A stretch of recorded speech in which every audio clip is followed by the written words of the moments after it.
రాష్ట్ర వ్యాప్తంగా ఆరోగ్యశ్రీ సేవలైతే నిలిచిపోయాయి. ఆరోగ్యశ్రీ సంబంధించి ఆరోగ్యశ్రీ మిత్ర ఆరోగ్య మిత్రకు సంబంధించిన రాష్ట్ర వ్యాప్తంగా ఉన్న సిబ్బంది అంతా తమ విధులు బహిష్కరించి ఇక్కడ ఆరోగ్యశ్రీ ట్రస్ట్ ఆఫీస్ ముందైతే పొద్దున్నుంచి ఇక్కడ ధర్నా నిర్వహిస్తున్నారు. అసలు ఏంటి వాళ్ళ డిమాండ్స్ ఏంటనేది వాళ్ళని అడిగి తెలుసుకుందాం. ఏంటి మేడం మీ డిమాండ్స్ ఏంటి అసలు? మాకు 16 సంవత్సరాల నుండి చేస్తున్నామండి మేము. మాకు 50 సంవత్సరాలు దాటిన వాళ్ళం ఉన్నాము. మాకు శాలరీ 13,500 మా చేతికి వస్తుంది. 15,500 శాలరీ మా చేతికి 13,500 వస్తుంది. మేము 17 సంవత్సరాల నుండి చేస్తున్నామండి. మేము చేసే పని కంప్యూటర్ ఆపరేటర్ పని చేస్తున్నాము. కానీ మా క్యాడర్ ఏంటి, స్వీపర్ క్యాడర్లో మేము ఉన్నాము. శాలరీ స్వీపర్ క్యాడర్లో తీసుకుంటాము. మాకు అది చేంజ్ చేసి మాకు డిపిఓ క్యాడర్ కల్పించాలి, ఉద్యోగ భద్రత కల్పించాలని మేము ప్రభుత్వాన్ని కోరుకుంటున్నాము. ఇప్పుడు ఎంత శాలరీ ఎంత కావాలని మీరు గవర్నమెంట్ అడుగుతున్నారు? మాకు 32,000 కావాలని కోరుకుంటున్నాం. డిపిఓ క్యాడర్ కల్పించాలి, మాకు ఉద్యోగ భద్రత కల్పించాలి. 17 సంవత్సరాల నుండి చేస్తున్నాం మేము ఆరోగ్యశ్రీ డిపార్ట్మెంట్లో. పేదలకు మేము ఆరోగ్యశ్రీలో ప్రతి పేషెంట్ కూడా మా దగ్గర వచ్చిన వాళ్ళు ఫ్రీగా చికిత్స చేయించుకొని వాళ్ళు సంతోషంతో హాస్పిటల్కు వెళ్తారు. మేము అలాంటి సేవ చేస్తున్నాం 17 సంవత్సరాల నుండి. మాకు ఎలాంటి భద్రత, మాకు హెల్త్ కార్డు లేదు, మాకు పెన్షన్ లేదు, మాకు ఎలాంటి భద్రత కూడా మాకు ఆరోగ్యశ్రీ ఉందా పోనీ? మాకు ఆరోగ్యశ్రీ అంటే ఇప్పుడు వైట్ రేషన్ కార్డు ఉన్న వాళ్ళకి ఆరోగ్యశ్రీ ఎలిజిబుల్ అన్నట్టు. కానీ హెల్త్ కార్డు అంటూ మాకు ఏమీ లేదు, ఏ ఇన్సూరెన్స్ లేదు, ప్రమాద బీమా లాంటిది లేదు మాకు. ప్రస్తుతం మేము ఇందులో 50 సంవత్సరాలు దాటిన వాళ్ళం ఉన్నాము. మేము ఏ జాబు, గవర్నమెంట్ జాబ్ కూడా ఎలిజిబుల్ కాము. నేను కూడా ఒంటరి మహిళ, నాకు 2 ఆడపిల్లలు. ఈ 13,500 జీతంతో నేను ఎట్లా కుటుంబాన్ని పోషించుకోవాలి, ఎట్లా వాళ్ళని చదివించుకోవాలి, ఎట్లా పెళ్ళిళ్ళు చేయాలి చెప్పండి. 17 సగం జీవితం మేము ఆరోగ్యశ్రీకి అంకితం చేసినాం. గత ప్రభుత్వాన్ని ఎన్నిసార్లు విన్నవించుకున్నాం, వినతి పత్రాలు ఇచ్చినాం. ఈ ప్రభుత్వాన్ని కూడా గత సంవత్సరం నుండి మేము వినతి పత్రాలు ఇచ్చుకుంటూనే ఉన్నాం. హెల్త్ మినిస్టర్ని, మిగతా మంత్రులను, ఎమ్మెల్యేలను కలుస్తూనే ఉన్నాం. కానీ ఇంతవరకు మాకు వాళ్ళ దగ్గర నుండి ఎలాంటి స్పందన కూడా రాలేదు. అందుకని మేము ఈరోజు సమ్మెకు ట్రస్ట్ ముందు కూర్చున్నాం. మాకు ఉద్యోగ భద్రత కల్పించి డిపిఓ క్యాడర్ ఇవ్వాలని మేము ప్రభుత్వాన్ని విన్నవించుకుంటున్నాం. చెప్పండి ఏంటి మీ డిమాండ్స్ ఏంటి? మేమందరము ఆరోగ్యశ్రీ ఉద్యోగులము. మేము 2007వ సంవత్సరం నుండి గత 17 సంవత్సరాలుగా ఈ యొక్క ఆరోగ్యశ్రీ డిపార్ట్మెంట్లో పనిచేస్తూ ఉన్నాము. అయినప్పటికీ ఈ 17 సంవత్సరాల నుండి కూడా మాకందరికీ ఆరోగ్య మిత్రులుగా 17 సంవత్సరాలు పనిచేస్తున్నప్పటికీ మాకు ఎలాంటి వేతనాలు ఇప్పటి వరకు పెంచలేదు. గత టీఆర్ఎస్ ప్రభుత్వం కూడా 10 ఏండ్లు మమ్మలను వెట్టి చాకిరి చేయించుకొని ఎలాంటి జీతం భత్యాలు మాకు పెంచలేదు. కాంగ్రెస్ ప్రభుత్వమైనా వచ్చి మాకు జీతాలు పెంచుతుందనే మంచి ఉద్దేశం కలిగి మేము శాంతియుతంగా ఈ విధంగా ధర్నాలు 45 రోజుల నుండి కూడా మేము ధర్నాలు చేస్తూ ఉంటే సమ్మె నోటీస్ ఇచ్చి ఇప్పటి వరకు 45 రోజులు అయింది. అయినా ప్రభుత్వం ఇప్పటి వరకు కూడా స్పందించకపోవడాన్ని మేమందరం తీవ్రంగా ఖండిస్తున్నాం.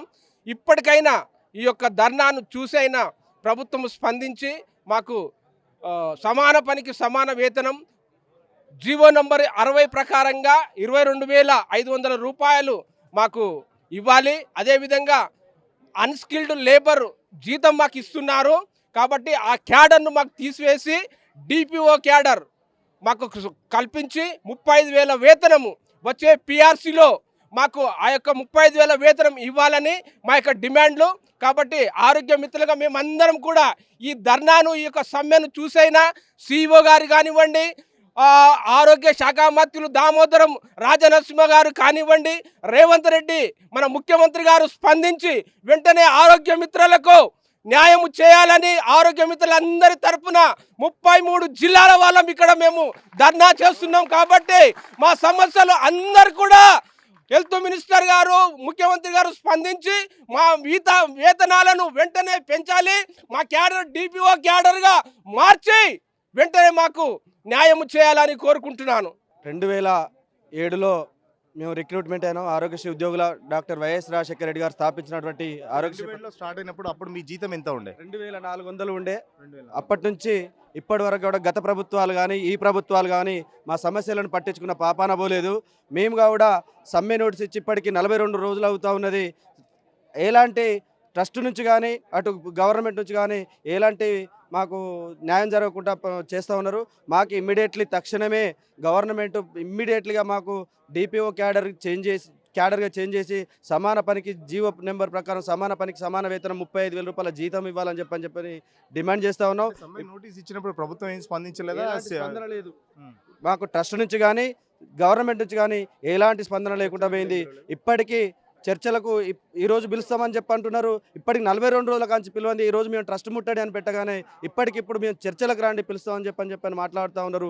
ఇప్పటికే మా భవిష్యత్తు, మా పిల్లల భవిష్యత్తు కూడా, మా భవిష్యత్తు ఎట్లాగో నాశనం అయిపోయింది. మా పిల్లల భవిష్యత్తును కూడా నాశనం చేస్తున్నటువంటి అధికారులు ఎందుకు నిమ్మకు నీరెత్తుకుంటా ఉంటున్నారో అర్థం కావట్లేదు. 2007 నుంచి ఈ జీతంతో ఎలా బతుకు, ఇప్పుడు నిత్యావసర సరుకులు ఎంత పెరిగినాయో మీకు తెలుసు, ప్రతి ఒక్కరికి తెలుసు. ఇప్పుడున్న చదువులు కానీ ప్రతి ఒక్కటి కూడా పెరిగిపోయినాయి. మా భవిష్యత్తు ఆల్రెడీ నాశనం అయిపోయింది. మా పిల్లల భవిష్యత్తు కూడా నాశనం కావద్దు అనే ఉద్దేశంతో ఈరోజు ఏదేమైనా కానీ ట్రస్ట్ ముట్టడికి వచ్చినాం. అందరికి 33 జిల్లాల నుంచి ప్రతి ఒక్కరంగా కూడా కలిసి వచ్చినాం. ఏ ఒక్కరు కూడా విధులకు అందరం విధులు బహిష్కరించి ధర్నాకు రావడం జరిగింది. మాకు ఇమ్మీడియట్లీ తక్షణమే ఎంతమంది ఉంటారు రాష్ట్ర వ్యాప్తంగా ఆరోగ్య మిత్రులు ఎంతమంది? 800 మంది ఉన్నాం. 850 మంది ఉంటాం. 33 జిల్లాల నుంచి 850 మంది ఉంటాం. తక్షణమే మాకు ఈ న్యాయం చేయాలని చెప్పని కోరుతాం. ఇప్పుడు ఆరోగ్యశ్రీ సేవలు ఎవరు చూస్తున్నారు? మరి మొత్తం ఇక్కడే కూర్చున్నారు, మొత్తం స్ట్రైక్ చేస్తున్నారు. ఇప్పుడు ఎవరు చూస్తున్నారు? మొత్తం దానికి బంద్ సంబంధించి అయిపోయినాయి. మొత్తం బంద్ అయిపోయినాయి. ఆరోగ్యశ్రీ సేవలు అనేవి మొత్తం 33 జిల్లాలలో బంద్ అయిపోయినాయి. నమస్కారం అండి. మేము 2008 నుండి నాటి వైఎస్ రాజశేఖర రెడ్డి బీద ప్రజలకు కార్పొరేట్ వైద్యం అందించాలనే ఉద్దేశంతో ఆనాడు ముఖ్యమంత్రి డాక్టర్ గౌరవ రాజశేఖర రెడ్డి గారు ఈ స్కీమ్ ప్రారంభించారు. అప్పటి నుండి ఇప్పటి వరకు గత 17 సంవత్సరాలుగా చాలీచాలని వేతనాలతో అవుట్సోర్సింగ్ విధానంలో పనిచేస్తున్నాము. మాకు అప్పటి నుండి ఇప్పటి వరకు కూడా ఇలాంటి ఉద్యోగ భద్రత కానీ, అదేవిధంగా ఇలాంటి ఈ వేతన పెంపు కానీ జరగడం లేదు. దానికి మేము గత 10 సంవత్సరాల నుండి కలవని బీఆర్ఎస్ ప్రభుత్వంలో గత 10 సంవత్సరాల్లో కలవని నాయకులు లేడు. ముఖ్యమంత్రి గారిని కానీ, అదేవిధంగా తన్నీరు హరీష్ రావు గారిని కానీ ఎన్నోసార్లు విజ్ఞప్తి చేసుకున్నాం. అప్పటికే ఆయన చేస్తానన్నాడు. అది ఆ కాలం కాస్త అయిపోయింది. ఇప్పుడు మన ప్రజాపాలన ప్రభుత్వం వచ్చింది. ప్రజాపాలన ప్రభుత్వంలో కూడా మొదటి గ్యారంటీగా మన ఆరోగ్యశ్రీని మొదటి అమలుగా మన రేవంత్ రెడ్డి గారి సర్కారు ప్రారంభించింది. అందులో ముఖ్యంగా 5 లక్షల నుండి 10 లక్షల వరకు మనకు ప్యాకేజీని పెంచారు. అది మొదటి ప్రాధాన్యతగా తీసుకున్నట్టు దానిలో భాగంగానే మరి అందులో పనిచేస్తున్న ఆరోగ్య మిత్రాలను కూడా మమ్మలను గుర్తించి మా యొక్క వేతనాలను పెంచి మమ్మల్ని డిపిఓ క్యాడర్ను అమలు చేయాలని మేము గత 6 నెలల నుండి కూడా ఎన్నోసార్లు ప్రభుత్వ విప్పును కానీ, అదేవిధంగా దామోదర రాజనరసింహన్ గారిని కానివ్వండి సంప్రదించామండి. Thank you. Bhadradri Kothagudem district అండి. భద్రాద్రి జిల్లా నుంచి వచ్చాము. ఆరోగ్య మిత్రులుగా దాదాపుగా 17 సంవత్సరాల నుంచి పనిచేస్తున్న మాకు ఎటువంటి న్యాయము జరగకుండా అదే విధమైనటువంటి ఫస్ట్ నుంచి ఏ విధమైన శాలరీస్ ఇచ్చారో ఆ శాలరీస్తోనే ఇప్పటివరకు పనిచేయిస్తూ ఉన్నారు. వర్క్ విషయానికి వచ్చి డిజిటల్గా చేసేటువంటి ఆన్లైన్ వర్క్స్ ఏదైతే ఉన్నాయో మాకు కావాల్సినటువంటి సౌకర్యాలు కల్పించలేదు. ఫోన్స్ కానీ, తర్వాత ఆన్ బెడ్ ఫొటోస్ తీయమంటారు. ఎలా ఉంటుంది అసలు మీ డ్యూటీ? ఎలా ఉంటుంది ఆరోగ్య మిత్ర అంటే? ఆరోగ్యశ్రీకి సంబంధించి మీరు ఎలా ఉంటారు? రిజిస్ట్రేషన్స్ చేయాలి, ఐపీ రిజిస్ట్రేషన్స్ చేయాలి. అయిన తర్వాత ఫిర్యాదులు సబ్మిట్ చేసి తర్వాత ఇంకా ఫీల్డ్కి వెళ్ళి ఫీల్డ్లో ఏమైనా గ్రీవెన్స్ వస్తే అవి పరిష్కరించాలి. పేషెంట్కి ఫాలోఅప్ చేయాలి. అడ్మిట్ అయిన దగ్గర నుంచి డిశ్చార్జ్ అయ్యే వరకు వాళ్ళకి సంబంధించిన ప్రతిదీ క్యాష్లెస్గా జరిగేలాగా ప్రతిదీ మేము చూసుకుంటాం. అంటే ఎఫ్ఆర్ఎస్ ఒకటి చేయమని ఈ మధ్య ఆన్ బెడ్లో ఉండేలాగా ఫొటోస్ అయితే దానికి సంబంధించి ఏ విధమైనటువంటి మాకు సౌకర్యాలు కల్పించాల. ఒక డాటా ఇవ్వడం కానీ, ఫోన్స్ కానీ, సీజీస్ కానీ అవేం లేవు. వాళ్ళు ఉంటారు ఒక హాస్పిటల్లో ఆరోగ్య మిత్రులకు సంబంధించి ఎంతమంది సిబ్బంది ఉంటారు? అంటే హాస్పిటల్లో ఉన్నటువంటి ఎంపానల్ చేసినటువంటి ఆ యొక్క ఎన్ని స్పెషాలిటీస్ ఉన్నాయో వాటికి సంబంధించినంత వరకు కొంతమందిని ఆ హాస్పిటల్ పరిధిని బట్టి 2, 3, 4, పెద్ద నిమ్స్ లాంటి దాంట్లో అయితే 5, 6 అట్లా కూడా ఉంచుతారు. చిన్న హాస్పిటల్స్లో సిహెచ్సిలు అట్లాంటి చోట 2 డయాలసిస్ సేవలకు కూడా మమ్మల్ని వినియోగించుకుంటున్నారు. వాళ్ళది కూడా ఆన్ బెడ్ ఫొటోస్ అవి పెట్టడం ఉన్నది. రకరకాలైనటువంటి పనులు అంటే మా కేడరేమో 4th క్లాస్ ఎంప్లాయీస్ కంటే డౌన్లో ఉండే లిఫ్ట్ ఆపరేటర్ దానిలో ఉంచారు. మా చేత చేయించే పనేమో డిపిఓ కంటే ఎక్కువ పనులు మా చేత చేయిస్తున్నారు. ఈ వర్క్స్ అన్ని చేయడానికి సంబంధించినటువంటి ఏ విధమైనటువంటి సౌకర్యాలు మాకు కల్పించట్లేదు. కనీసమైనటువంటి న్యాయమైన డిమాండ్లు మేము తీర్చమని గవర్నమెంట్ని ఎన్నో విధాలుగా కోరుతూ ఎన్నో రకాల నిరసనలు వ్యక్తం చేస్తూ దాదాపుగా 40 రోజులకు ముందే సమ్మె నోటీస్ ఇచ్చాము. ఇప్పటి వరకు సమస్యలు పరిష్కరించే దిశగా ఏ విధమైన చర్చలకు మమ్మల్ని పిలవలేదు. ఇప్పుడు రమ్మని పిలిచారంటున్నారు. అది ఎంతవరకు సక్సెస్ అవుతుందో తెలియదు. ఇంతకుముందు కూడా మీ ఫైల్ పంపించాము, అది గవర్నమెంట్ దగ్గరకు వెళ్ళింది, మీరు నిరసనలు మానేయండి అని దామోదర రాజనరసింహన్ గాని ముఖ్యమంత్రిని ఇంకా వేరే మంత్రులు కలిసి ప్రయత్నం చేశారా? కలిసారు. ఏమన్నారు? మీ సమస్యలు పరిష్కరిస్తాము, ఆ దిశగానే ఉన్నది, ప్రయత్నాలు చేస్తున్నాం అంటున్నారు. కానీ ఇంత మటుకు మాకైతే సఫలమైనటువంటి దిశగా ఏ విధమైనటువంటి ముందుకెళ్ళినటువంటి సూచనలు కనిపించలేదు. కాబట్టే మళ్ళీ మేము రిపీట్గా ఇది రెండోసారి, అంతకుముందు చాలాసార్లు ఇంతమంది మూకుమ్మడిగా రావడం అనేది 2-3 సార్లు ట్రస్ట్ ముందు కూర్చోవడం అనేది ఇది జరిగింది. అయినప్పటికీ మాకు ఎటువంటి పరిష్కారం దొరకలేదు. కాబట్టి ఇక నుంచి నిరవధిక సమ్మెకి వెళ్ళదలుచుకున్నాం మేము. మా సమస్యలు నెరవేర్చేంత వరకు, మా డిమాండ్లు తీర్చేంత వరకు, మా కేడర్ మార్చేంత వరకు ఈ సమ్మెను కంటిన్యూ చేస్తాం. ఎక్కడ ఏ హాస్పిటల్స్లోనూ లాగిన్ అయ్యి ఏ విధమైనటువంటి సర్వీసెస్ మా మిత్రాస్ నుంచి చేయదలుచుకోలేదు. అందరం బంద్ చేసాం. కాబట్టి మా సమస్యలు మాత్రం వెంటనే పరిష్కరించాలి. మేము కూడా శాంతియుతంగానే గవర్నమెంట్కి అనుకూలంగానే ఉన్నాం, కానీ వ్యతిరేకంగా ఏ విధమైనటువంటి చేయలేదు. ఇప్పటివరకు వాళ్ళకి నచ్చేటువంటి విధంగా పేషెంట్లను ఇబ్బంది పెట్టకుండా ప్రజల అవసరాలకు అనుగుణంగా పనిచేసాం.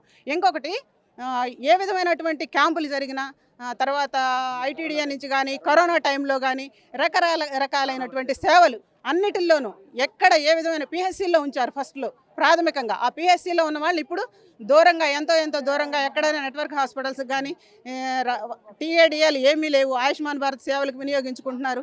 అన్ని రకాల అవసరాలకి, అన్ని రకాల పనులకి గవర్నమెంట్ పథకాల్లో మమ్మల్ని వాడుతూ ఉన్నారు. కానీ మాకు కల్పించాల్సినటువంటి సౌకర్యాలు ఏ విధంగానూ కల్పించట్లా. వీటన్నిటినీ పరిష్కరించాల్సిందిగా గవర్నమెంట్ని శాంతియుతంగా కోరుతూ మాకు సహకరించాలని, మా న్యాయమైన డిమాండ్లు నెరవేర్చాలని, మా యొక్క ఆరోగ్యమిత్రుల సమస్యలన్నింటినీ వెంటనే పరిష్కరించాలని ఆరోగ్యమిత్రులందరి తరఫున ఆరోగ్యశ్రీ ట్రస్ట్ ఉద్యోగులుగా మమ్మల్ని గుర్తించాలని తెలియజేస్తూ మీ అందరినీ కోరుకుంటున్నాం. ఖచ్చితంగా మా డిమాండ్లన్నీ ప్రభుత్వం నెరవేర్చే వరకు మేము సమ్మె చేస్తామని చెప్తున్నారు. ఇక్కడ చూస్తున్నాం కదా, ఆరోగ్య మిత్రులందరూ దాదాపు రాష్ట్ర వ్యాప్తంగా మేము ఒక 800 మంది ఉంటాం. మేము గొంతమ్మ కోరికలు ఏం అడగట్లేదు. మేము చేసిన పనికి మాకు సమాన జీతం ఇవ్వాలని చెప్పేసి, మా జీతం 13,500 వస్తుంది. 13,500కి ఏం వస్తుందని చెప్పేసి ఇక్కడైతే ప్రశ్నిస్తున్న పరిస్థితి. ఎందుకంటే మాతో డిపిఓ క్యాడర్, అంటే డేటా ప్రాసెసింగ్ ఆపరేటర్ అని చెప్పేసి ఆ డిపిఓ క్యాడర్లో మమ్మల్ని తీసుకుంటే కనీసం మాకు ఒక 30-35 వేల జీతం ఇస్తే మేము ఇప్పుడు ఈ పెరిగిన ఖర్చులకు సంబంధించి, లేకపోతే పిల్లల చదువుకో దానికో దీనికో మాకు యూజ్ అవుతుంది. కానీ ఇచ్చే 13,500 మాకు ఏ విధంగా సరిపోతలేదు. కంపల్సరీ రేవంత్ రెడ్డి కానీ లేకపోతే దామోదర్ రాజనరసింహ హెల్త్ మినిస్టర్ జోక్యం చేసుకొని వెంటనే మా సమస్యలు పరిష్కరించాలి. సమ్మె మాత్రం ఎట్టి పరిస్థితుల్లో విరమించలేదని చెప్తున్నారు. మరోపక్క ఆరోగ్యశ్రీ సేవలు మొత్తం గవర్నమెంట్ హాస్పిటల్లో మొత్తానికైతే ఈ రోజు నుంచి వెళ్ళి ఆ బంద్ అని చెప్పొచ్చు. చూద్దాం మరి గవర్నమెంట్ ఎలాంటి నిర్ణయం తీసుకుంటుంది. ఆరోగ్యశ్రీకి సంబంధించి ఏమన్నా ఆల్టర్నేట్ ఏమన్నా వేరే అరేంజ్మెంట్స్ ఏమైనా చేస్తుందా, లేకపోతే వీళ్ళతో చర్చలు జరిపి వీళ్ళ డిమాండ్స్ అన్ని పరిష్కరిస్తుందా అని చెప్పేసి చూద్దామని. కెమెరా పర్సన్ మహేష్తో సురేష్, సిగ్నల్ టీవీ, హైదరాబాద్.